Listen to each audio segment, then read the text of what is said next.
Bro. Yule mtu bana ameshaingia boxi bana. Makofi. Sa bro, alafu si ulisema utanisaidia na keja. Tik.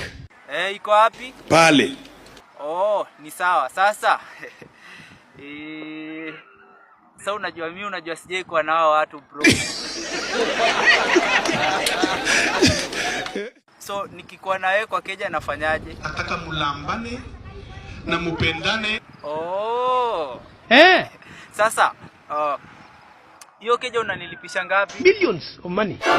Pull up, just pull up. Millions of money. Bro, hiyo pesa hakuna. Kama hakuna, kaa na mama yako, usikuja hapa. Bro, nipunguzie hiyo pesa ama nitatangaza. Tangaza.